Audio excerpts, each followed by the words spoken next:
everybody. I'm Marcia Parker from The Horror Show, live at Scarefest 8, and I'm here with Ben Peter from Face Off. How are you doing today? Good, how you doing? Good. How are you liking Scarefest? Oh, I love it out here. Yeah? Is this your first year here? This is my first year here, actually. Awesome. Are you getting a lot of people coming by going, hey, can you do my face? Or Yeah, a lot of people want makeup done. I didn't bring any makeup this time, but I did bring photos. So. Yeah. So tell us a little bit about your experience with Face Off. Face Off was awesome. A little bit of my background, first of all, I was a helicopter mechanic in the Marine Corps. So going from that to That's crazy. Yeah, to creating monsters and makeup. The best thing about Face Off itself is having a huge department that you can work with. Big lab, got all the clay that you can sculpt and mold and make and all this stuff. And it doesn't cost me anything to do it. So, I get to just make whatever I want to. And that's pretty much how I went about every challenge was I want to do what I want to see. If the judges like it, cool. If they don't, then, well, that's their problem. So. I feel like I'm an avid fan of Face Off ever since it started. And I feel like the best pieces are the ones that you're like, I want to do what I want to see. Yeah. When you're trying to impress the judges, you bomb. Yeah, you fall short usually. Exactly. And you never want to wait the last minute to do your paint job. Right, yeah. Wayne used to do that a lot. He had really good sculpts, but he waited till the last minute to finish that paint job and it just didn't come out sometimes. Yeah, you can't wait until final looks to do your paint job. Yeah, you get an hour to do final looks, but it goes really fast.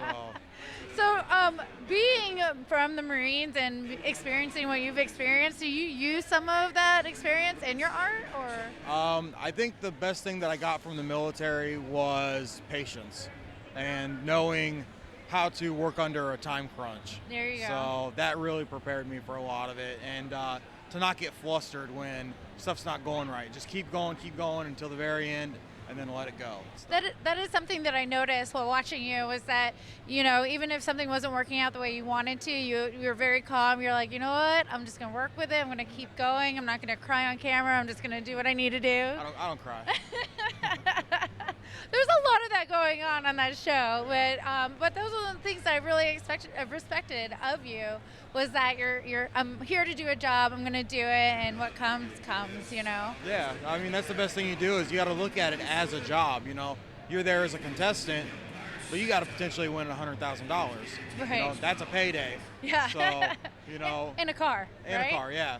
That you can potentially cash in for more money. Right. Well. Yeah. However that works. I didn't win, so yeah. I don't know. But and then you get a chance to work for a year with Krylon, and get sponsored through them, and they've got all kinds of stuff. So yeah. That's your job for that time, and if you win it, it goes into something bigger. But a lot of people get there and then they start worrying about home, and they kind of lose sight of why they're really there. And it's sad, but it happens. So have you got work from being on Face Off? Have you been getting people reaching out to you, or do you feel like what's life after Face Off? So for some people, life after Face Off just turns back into normal life. It's the people that really stand out that the companies reach out to. Hey, can you make me a mask? Can you do this? I have gotten a couple of things out of it. I'm working for a haunted house called the Springboro Haunted Hayride. So we've got a walkthrough area and a hayride area. The hayride's more like PG-13, PG for families, for kids. Still pretty scary.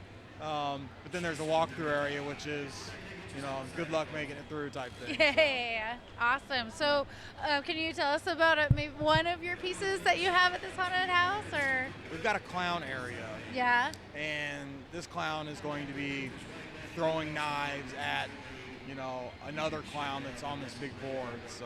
Oh, that's exciting. Yeah, it's kind of the killer crazy clown type thing. Oh, I love it. That's awesome. What would be your favorite piece that you did or have done? Not necessarily on Face Off, but just in general. I don't know. I like doing charcoal drawings, but I think from Face Off, I think my favorite would probably be the ram cactus hybrid.